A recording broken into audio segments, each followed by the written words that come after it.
Hi ನಮಸ್ಕಾರ, welcome back to the channel. ಇವತ್ತಿನ ವಿಡಿಯೋದಲ್ಲಿ ಈ ರೀತಿಯಾದ ಒಂದು ಚಿಕ್ಕ ಪೀಸ್ ಬಟ್ಟೆ ಇದೆ ನನ್ನ ಹತ್ರ. ಇದನ್ನ ಯೂಸ್ ಮಾಡಿಕೊಂಡು ಒಂದು ಸುಂದರವಾದ ವಸ್ತುವನ್ನ ಮಾಡ್ತಾ ಇದ್ದೀನಿ.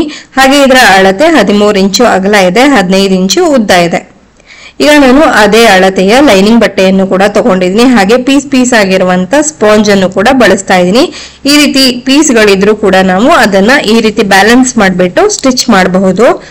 ಕ್ವಿಲ್ಟ್ ಮಾಡ್ಕೊಂಡು ನಾವು ಅದನ್ನ ಯೂಸ್ ಮಾಡ್ಕೊಳ್ಳಕ್ಕೆ ಬರುತ್ತೆ. ಅದನ್ನೇನು ಬಿಸಾಕ್ಬೇಕಾಗಿಲ್ಲ. ನೀಟಾಗಿ ಈ ರೀತಿಯಾಗಿ ಇಟ್ಕೊಂಡು ನಂತರ ಕರೆಕ್ಟ್ ಆಗಿ ಅದ್ರ ಮೇಲೆ ಸ್ಟಿಚ್ ಬಂದ್ರೆ ಚೆನ್ನಾಗೇ ಆಗುತ್ತೆ.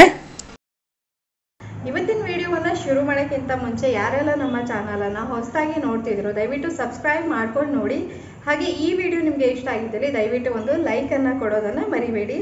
ಹಾಗೆ ನಿಮ್ಮ friends, family, neighbours, well wishers ಎಲ್ಲರಿಗೂ ನನ್ನ ವಿಡಿಯೋಸ್ ಅನ್ನ ಶೇರ್ ಮಾಡಿ. ಸೊ ಇವತ್ತಿನ ವಿಡಿಯೋವನ್ನ ಶುರು ಮಾಡೋಣ. ನಾನಿವಾಗ ಸ್ಟಿಚ್ ಮಾಡ್ಕೊಂಡು ಒಂದು ಸಿಂಗಲ್ ಪೀಸ್ ಆಗಿ ರೆಡಿ ಮಾಡ್ಕೊಂಡಿದ್ದೀನಿ. ನೋಡಿ, ಈ ತರ ಕಾಣಿಸ್ತಾ ಇದೆ. ನೆಕ್ಸ್ಟ್ ಇದನ್ನ ಈ ಪ್ರಕಾರವಾಗಿ ಫೋಲ್ಡ್ ಮಾಡ್ಕೊಳ್ತೀನಿ. ಫೋಲ್ಡ್ ಮಾಡ್ಕೊಂಡು ಎಲ್ಲ ಕಡೆಗೂ ಪಿನ್ಸ್ ಹಾಕಿ ಸೆಕ್ಯೂರ್ ಮಾಡ್ಕೊಳ್ತಾ ಇದ್ದೀನಿ. ಕಟ್ ಮಾಡೋಕ್ಕಿಂತ ಮುಂಚೆ ಈ ತರ ಪಿನ್ ಹಾಕೊಳ್ಳೋದ್ರಿಂದ ತುಂಬಾನೇ ಸೆಕ್ಯೂರ್ ಆಗಿ ಇರುತ್ತೆ. ಬಟ್ಟೆ ಸರಿಯೋದು, ಜಾರೋದು ಚಾನ್ಸಸ್ ಕಡಿಮೆ. ನೆಕ್ಸ್ಟ್ ನಾನು ಇದ್ರದ್ದು ಸೆಂಟರ್ ಅನ್ನ ಈ ರೀತಿಯಾಗಿ ಮಾರ್ಕ್ ಮಾಡ್ಕೊಳ್ತಾ ಇದ್ದೀನಿ. ಸೆಂಟರ್ ಮಾರ್ಕ್ ಮಾಡ್ಕೊಂಡಿದ್ದಾಯ್ತು. ಇವಾಗ ಎರಡೂ ಕಡೆಗೂ 1 ಇಂಚ್ ಬೈ 1 ಇಂಚ್ಗೆ ಒಂದು ಬಾಕ್ಸ್ ಅನ್ನ ಈ ರೀತಿಯಾಗಿ ಮಾರ್ಕ್ ಮಾಡ್ಕೊಳ್ತಾ ಇದ್ದೀನಿ.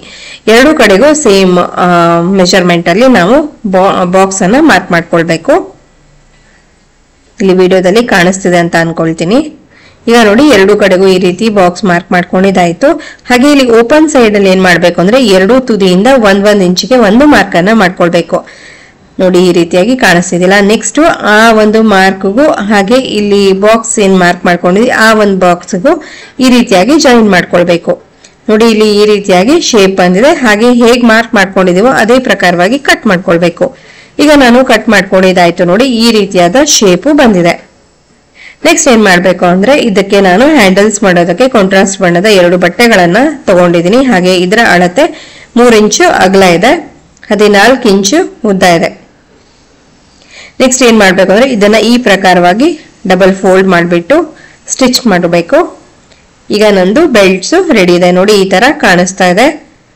ನೆಕ್ಸ್ಟ್ ಏನ್ ಮಾಡ್ಬೇಕು ಅಂದ್ರೆ ಈ ಬೆಲ್ಟ್ ಅನ್ನ ಈಗ ಅಟ್ಯಾಚ್ ಮಾಡ್ಬೇಕಲ್ವಾ, ಅದಕ್ಕೋಸ್ಕರ ಇಲ್ಲಿ ಫಸ್ಟ್ ಗೆ ನಾನು ಇದಕ್ಕೆ ಸೆಂಟರ್ ಅನ್ನ ಮಾರ್ಕ್ ಮಾಡ್ಕೊಳ್ತೀನಿ. ಹಾಗೆ ನಿಮ್ಮ ಹತ್ರ ಸ್ಪಾಂಜ್ ಇಲ್ಲದೆ ಇದ್ರೆ ನೀವು ರೈಸ್ ಬ್ಯಾಗ್ ಅನ್ನು ಬಳಸಿ ಇದನ್ನ ಮಾಡಬಹುದು, ಅಥವಾ ಯಾವ್ದಾದ್ರು ಥಿಕ್ ಆಗಿರುವಂತ ಬಟ್ಟೆಯನ್ನು ಕೂಡ ಮಧ್ಯದಲ್ಲಿ ಹಾಕಿ ಕ್ವಿಲ್ಟ್ ಮಾಡ್ಬಿಟ್ಟು ನೆಕ್ಸ್ಟ್ ಬ್ಯಾಗ್ಸ್ ಅನ್ನ ಮಾಡಬಹುದು. ಈಗ ನಾನು ಸೆಂಟರಿನಿಂದ ಆ ಕಡೆಗೆ 2 ಇಂಚು, ಈ ಕಡೆಗೆ 2 ಇಂಚು ಆ ರೀತಿಯಾಗಿ ಮಾರ್ಕ್ ಮಾಡ್ಕೊಳ್ತಾ ಇದ್ದೀನಿ. ಎರಡೂ ಕಡೆಗೂ ಅದೇ ರೀತಿಯಾಗಿ ಮಾರ್ಕ್ ಮಾಡ್ಕೊಳ್ತೀನಿ. ಈಗ ಮಾರ್ಕಿಂಗ್ ಮುಗ್ದಿದೆ. ನೆಕ್ಸ್ಟ್ ಅದೇ ಪ್ರಕಾರವಾಗಿ ನಾನು ಬೆಲ್ಟ್ ರೆಡಿ ಮಾಡ್ಕೊಂಡಿದ್ನಲ್ಲ ಅದನ್ನ ಹೀಗೆ ಇಟ್ಬಿಟ್ಟು ಸ್ಟಿಚ್ ಮಾಡ್ಕೊಳ್ಬೇಕು. ಎರಡೂ ಕಡೆಗೂ ಇದೇ ರೀತಿಯಾಗಿ ಮಾಡ್ಬೇಕಾಗತ್ತೆ. ಈಗ ನಾನು ಸ್ಟಿಚ್ ಮಾಡ್ಕೊಂಡಿದ್ದಾಯ್ತು. ನೋಡಿ, ಹೀಗೆ ಕಾಣಿಸ್ತಾ ಇದೆ. ನೆಕ್ಸ್ಟ್ ಕೆಲಸ ಏನು ಅಂತಂದ್ರೆ ನಾವು ಇದಕ್ಕೆ ಒಳಗಡೆ 1-2 ಎಕ್ಸ್ಟ್ರಾ ಪಾಕೆಟ್ಸ್ ಅನ್ನ ಮಾಡೋಣ ಅಂತ ಹೇಳಿ ಇಲ್ಲಿ ನಾನೊಂದು ಬಟ್ಟೆಯನ್ನ ತಗೊಂಡಿದ್ದೀನಿ. ಹಾಗೆ ಅದರ ಅಳತೆ 10 ಇಂಚು ಅಗಲ ಇದೆ, 6 ಇಂಚು ಉದ್ದ ಇದೆ. ಈಗ ಏನ್ ಮಾಡ್ತೀನಿ ಅಂದ್ರೆ ಈಗ ಇದ್ರದ್ದು ಒಂದು ಸೈಡು ಈ ರೀತಿಯಾಗಿ ಡಬಲ್ ಫೋಲ್ಡ್ ಮಾಡ್ಬಿಟ್ಟು ಒಂದು ಸ್ಟ್ರೇಟ್ ಸ್ಟಿಚ್ ಅನ್ನ ಹಾಕೊಳ್ಬೇಕು. ಈಗ ನಾನು ಸ್ಟಿಚ್ ಅನ್ನ ಹಾಕೊಂಡಿದ್ದಾಯ್ತು. ನೆಕ್ಸ್ಟ್ ಏನ್ ಮಾಡ್ತೀನಿ ಅಂದ್ರೆ ಇಲ್ಲಿ ಕಟ್ ಮಾಡಿದೀನಲ್ವಾ, ಕಟ್ ಮಾಡಿರೋಕ್ಕಿಂತ ಮೇಲ್ಗಡೆ ಈ ರೀತಿಯಾಗಿ ಬರಬೇಕು. ಇಲ್ಲಿ ವಿಡಿಯೋದಲ್ಲಿ ಕಾಣ್ತಿದಿಲ್ಲ ಆ ಪ್ರಕಾರವಾಗಿ ಇಟ್ಬಿಟ್ಟು 3 ಕಡೆಗೂ ಸ್ಟಿಚ್ ಅನ್ನ ಹಾಕೊಳ್ತೀನಿ. ಎಕ್ಸ್ಟ್ರಾ ಬಂದಿರೋ ಬಟ್ಟೆಯನ್ನ ತೆಗೆದ್ಬಿಡ್ತೀನಿ. ಇವಾಗ ನಾನು ಸ್ಟಿಚ್ ಮಾಡ್ಕೊಂಡಿದ್ದಾಯ್ತು. ಪಾಕೆಟ್ ರೆಡಿ ಆಗಿದೆ. ನೆಕ್ಸ್ಟ್ ಇದಕ್ಕೆ ಜಿಪ್ ಅನ್ನ ಅಟ್ಯಾಚ್ ಮಾಡಬೇಕು. ಜಿಪ್ ಅನ್ನ ಈ ಪ್ರಕಾರವಾಗಿ ಎರಡೂ ಕಡೆಗೂ ನಾನು ಸ್ಪ್ಲಿಟ್ ಮಾಡ್ಕೊಂಡು ಅಟ್ಯಾಚ್ ಮಾಡ್ತಾ ಇದ್ದೀನಿ.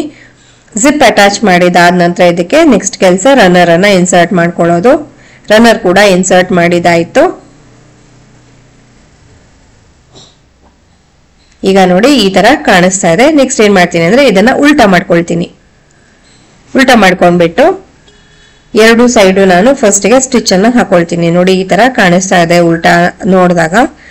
ಹೀಗೆ 2 ಕಾರ್ನರ್ಸ್ ಅನ್ನು ಡಬಲ್ ಸ್ಟಿಚ್ ಹಾಕಿ ಫಿನಿಶ್ ಮಾಡ್ಕೊಳ್ತೀನಿ. ನೋಡಿ, ಈ ತರ.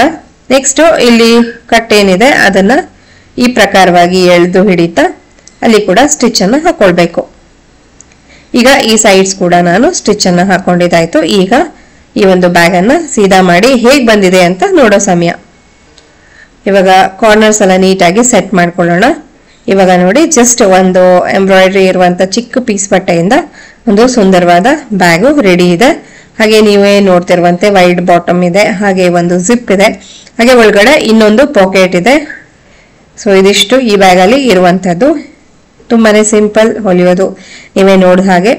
ಇವತ್ತಿನ ವಿಡಿಯೋವನ್ನ ಇಲ್ಲಿಗೆ ಮುಗಿಸ್ತಾ ಇದ್ದೀನಿ. ವಿಡಿಯೋ ನಿಮ್ಗೆ ಇಷ್ಟ ಆಯ್ತು ಅಂತ ಭಾವಿಸ್ತಾ, ಇಷ್ಟ ಆಗಿದ್ದಲ್ಲಿ ಪ್ಲೀಸ್ ಒಂದು ಲೈಕ್ ಕೊಡಿ, ಹಾಗೆ ಸಬ್ಸ್ಕ್ರೈಬ್ ಮಾಡ್ಕೊಂಡು ನೋಡಿ ಅಂತ ಹೇಳ್ತಾ ಇನ್ನೊಂದು ಹೊಸ ವ್ಲಾಗ್ನೊಂದಿಗೆ ಹೊಸ ವಿಡಿಯೋದೊಂದಿಗೆ ಭೇಟಿಯಾಗೋಣ. ಅಲ್ಲಿವರೆಗೂ ಎಲ್ರಿಗೂ ಧನ್ಯವಾದಗಳು. Take care and bye.